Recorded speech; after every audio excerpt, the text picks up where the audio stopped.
run through pain. Pain tells you that something is wrong. Now please, there's one thing is aching.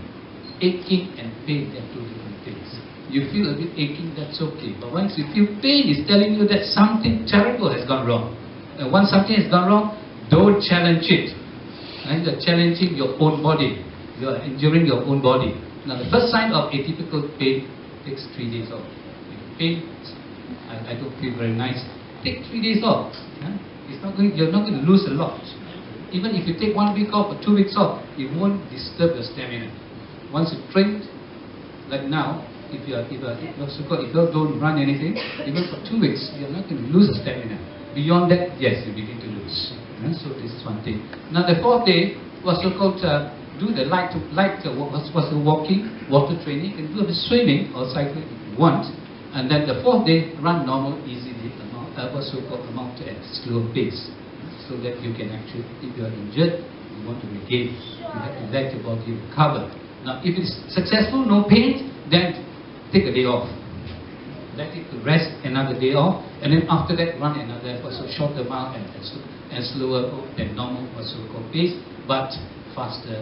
But faster than on from the 4th day. So you see, this is actually a formula. We are not talking about engineering. We're talking about medicine. As I mentioned to you, every case is different. Everybody's body is different. In the sense that your body and other people's body is different. Another thing is that your body, my body is the same thing. Morning, afternoon, nighttime, altogether different. This is why medicine is difficult. Engineering is easy. Because engineering follows formulas. We cannot apply one formula to follow you. We have to listen to you, we have to check you, we have to listen, you need what's so-called experience to be able to understand what you are trying to tell us, not what's so-called engineering formula. And because of this, like for example, now you're going to run at night. Many of you come over there, they feel like going to sleep really instead of running. So why is it so? Because you never train at night, you never run at night. How many of you have run at night? Have you tried? If you're not, let us start now. You have to, because the timing is very important because of this biological rhythm in the body will tell you. And if you don't believe, you understand jet lag very well, isn't it? When you fly, the timing change, you're in trouble, and so forth. How can you expect the body to perform well when there is biological rhythm disturbance in the body? Okay, all right? Now, what's so-called start to change your days of running, plan until the time when you're going to run that particular day. Now, so if you experience pain again, ease back, catch up slowly, and avoid injury. That's your body, take good care of it. Now, running strides. A lot of people thought that, why am I running so slow? After running 20 years, I'm just running slow. And I cannot actually improve my timing very well. If I were to increase by 2 inches of my stride, per stride, that means I'll be running faster. Now, you actually, once you do that, you're actually running slower. Because once you get injured, you get what's so-called, that will slow you down even more. Therefore, shortening the stride is very important because then your step is not a big. Therefore, you're not overstretching, you're not putting your muscles into a lot of strains.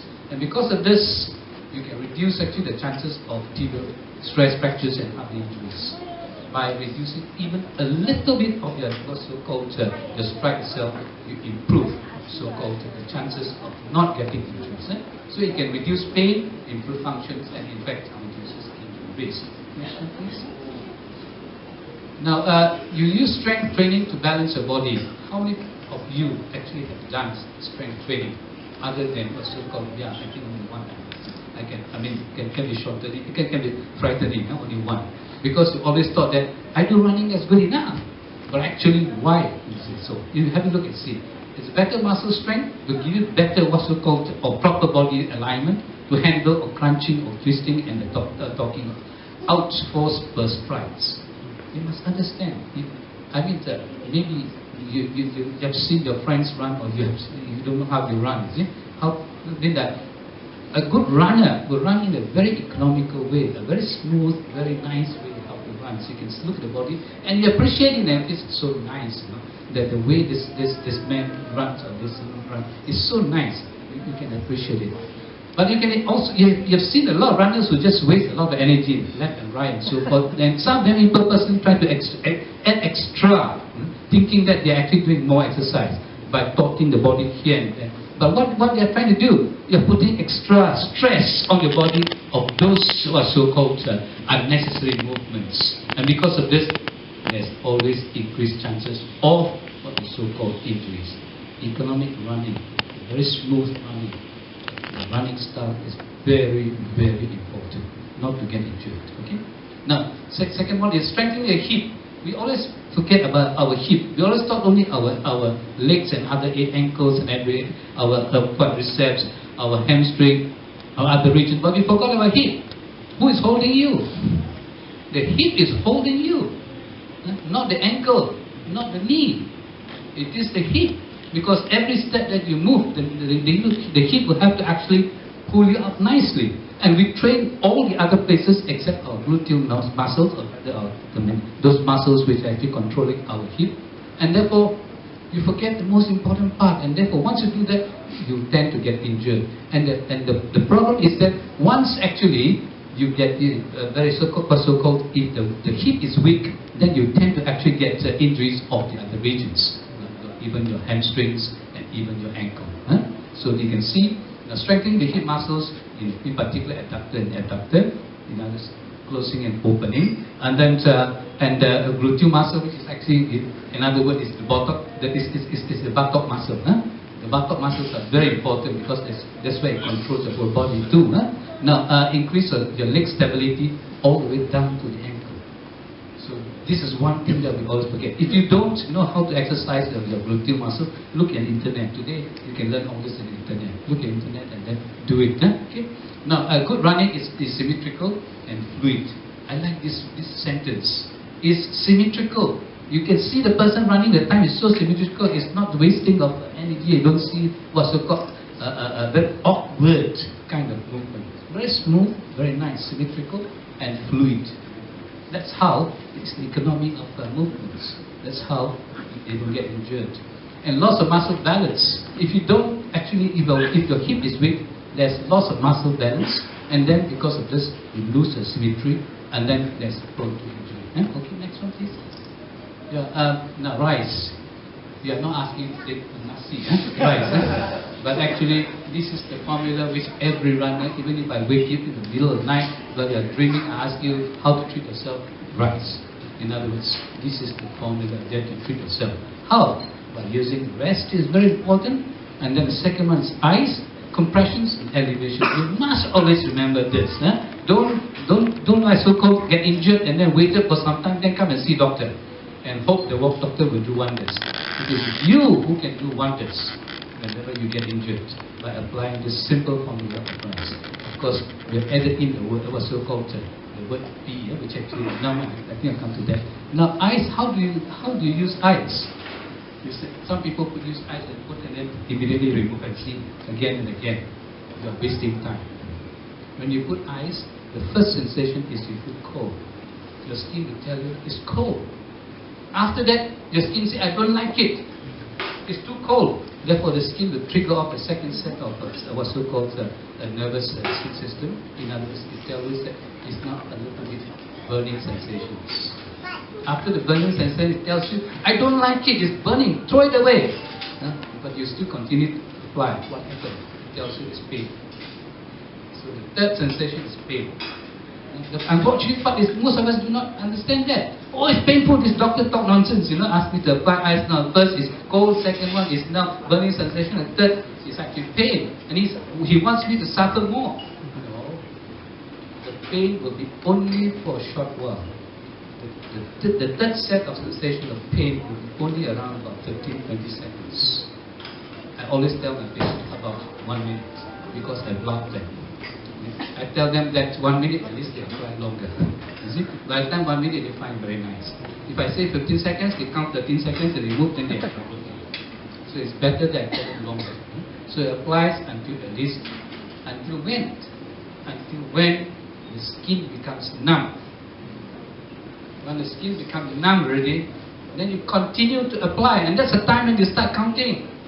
Now when the ice touching the skin, you count 15 seconds. That's 15 minutes.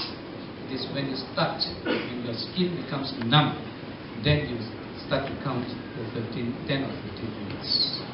Once you do that, you find that it will help definitely to reduce inflammations. The pain sensation will be off and let you feel much better. Now, run on what we call level surface. Road running is very important because most of us run on the roads. But unfortunately, the roads are meant to be for cars and also for others to use, not meant for you to run. And because of this, the road canvas. On the both sides, they want the water to flow to the side, so the water won't actually accumulate in the center. This road canvas, once it canvas, it means the water will run the side, and the road, in other words, the road is not flat surface, it's an angle. And what happened when you run? When you started running, in other words, your leg, if you're running against the traffic, which the traffic is coming to you, in other words, your outer leg, your inner leg, which is actually your right leg, will be actually bent this way. Whereas your left leg will be bent this way. So in other words, both of them are two different functions, two different postures together. Now you continue running for some time, definitely you get in trouble. In particular, you'll be striking around about 160 to 180 what so called steps per minute. If you're running the full marathon, if your strides, which not most of us are not. If the stride is 1 meter, I'm taking it easy, 1 meter. If you're running the full marathon, your leg will be hitting the ground 42,000 times in one marathon. That is, you don't have other sidewalk, left side strides again. So you can imagine, there's so much, and therefore it's not surprising that you tend to get injured. Because of this, therefore, it is important when you run the time, you have to actually run and then come back to the same road if you can. If some said I do not want that, if you do not want that, then you cross to the other side of the road and then continue running, so that your leg will try to balance out. But without this, then you choose a flat surface. And where is the flat surface? Always at the center of the road, of course. Don't do that in Penang. So you can imagine, then on the grass, you can run the grass, or you can do a treadmill. Treadmill is very nice, it's very flat. I can assure you it's very flat, but it's horrible because you are not enjoying running. Because it's a punishment. Running treadmill is punishment. Whereas running road is very nice. Balance, you can jog, you can do anything you want, interval, you can do speed, you can do all kinds of things you want. Okay, next one please. Now, racing too often is what's called too often, and especially on speed work. Now, too often racing or speed work is too bad. People try to race all the time because every week I go to the botanical garden, I see a few youngsters down there. I want to challenge and see whether I can beat the youngsters. That would be a very, very imprudent way of doing things. Don't challenge people. You challenge your own body. So don't challenge other people. Alright? Now, if you run, let's say 5% faster, the risk of injury is 25% higher. Do you want it? Is it a good exchange? You can imagine. In other words, you tend to get injured even more. By trying to actually run 5% faster, you tend to get 25% of injury. Now, the best tempo pace for workout for yourself is your own pace. As I said, you challenge your own body. It's a 5 kilometer pace, running at around about whatever pace you have. And then if you want it to be faster, add on another what's called 25 to 30 seconds of pace. That would help you to improve cardio. Now, stretching. Stretching, I've seen people stretching everywhere. Whole body, they try to do here and there, except that they forget about the hamstring, hip, and so-called calf muscles. These are very important, because these are the muscles that we use a lot in running, and these are muscles very often we ignore. We forget about these three sets of so-called muscles. Why do you do that? You want flexibility. You want flexibility. Next one. Now, warm up. A lot of people say, you have to do warm up, and you can have two school of thought and two different people. One is say you have to warm up, the other say you don't warm up. They can argue the whole day and night until the cow comes home. Why? Because there are two schools of thought. As I said, no one formula applies all. Depends on your body. Now remember, we invited Alberto Salazar, one of the world, so-called world record breaker. He came to Comta in our Comta, so-called auditorium in 1992, and we asked him, Alberto Salazar, we asked him, do you warm up? He said, what warm up?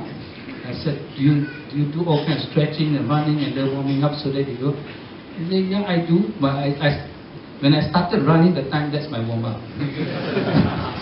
So in other words, what kind of routine of warm up do you want? Listen to your body. If you practice whatever way you want, do it, because that's your way. Previously, we used to do a lot of static stretching. Today, we thought that static stretching for a long time, for example, 30 seconds, 20 seconds, in fact, may even injure more. But this is actually too close to the thought, as I said. If you're used to it, continue doing it. If you're not used to it, change it. Okay, next one. Now, cross-training. A lot of people said, I only believe in running and don't tell me anything else. Don't tell me about swimming, don't tell me about other things at all. Only running. But actually, it's not true. You have to supplement what so-called you're running with other things so that this will actually make you more what so-called enjoy your sports. And it not only that, but also improves the muscle balance. And of course, it helps you to keep your injury free, because you're also starting to use other sets of muscles. Now, proper, what's so-called proper and fitting shoes. When I say the shoes breathe better, I don't mean you breathe better. It's the shoe that can breathe better. Otherwise, the shoe will stink. Otherwise, the shoe will actually, once the shoe cannot, what's so-called breathe, then you have what's so-called a very block up feelings. And then, in fact, not only this, but chances of even fungal infections and other infections will come out. So the shoes must be actually well ventilated. In other words, nowadays you can see that the sport shoes are not actually just like our this leather shoes, which is actually closed up completely, but they are actually space and holes for it to actually to ventilate, for it to breathe. The second one is various breathe. I remember previously in the 80s and early 80s in particular, we had a lot of runners who had suffered a lot simply because their front part of the foot is a bit wider and they could not get it home. It was for shoes to fit, but ultimately it was broke and New Balance came up quite well by supplying them the kind of shoes. So you have to look at your own fit to see what type of what is so-called shoes you need. Our legs are so funny, in the sense that, as I said, everyone has his own leg. We have even people who actually wear two types of shoes, two what you call sizes of shoe. One size on each side. Have you seen this before? Probably you've never, but I think I've seen my patients, which after suffering for so much, I advise them and I say, okay, you buy the same type of shoes, but one size bigger and the other one size smaller, simply because they're born that way. So you can imagine, we have to check on that. Now, and then material, today we have a fantastic material of shoes. Then we have shoes or minimal shoes. You wear what's so-called, you want this what's so-called, which is almost extensively covered shoes, or you want a very minimal shoes. You know what's minimal shoes, isn't it? Which is hardly any cushions, hardly anything except just like your foot, and then put in a layer of what's so-called protections, and then you run. And your shoes can be very expensive, but not fit for everybody. Not fit for everybody. There are people who can run barefooted, but not you. Just because your friend runs barefooted, you think you can run, you'll be in trouble seriously. So I think you have to see whether are you actually do you the type to wear shoes or minimal shoes, or you have to be barefooted. It's up to you. You have to actually listen to your body. To change or not to change your shoes, people fall in love. How we wish we fall in love with what's so-called a lot of things that we want, but shoes. You run, it keeps you so well, you fall in love with it and you don't want to change. And that's where it begins to give you trouble. Because it is already overworn. Because it has lost its cushions, it has lost its protections, what's so-called properties, and then it gives you trouble. So it can last only around about 300 to 500 miles. And this is actually, in particular in your type of country, if you keep those shoes in your boots, when a high temperature in the car, and then the shoes tend to even wear out faster. Even though outside it looks very nice, but actually it wears out.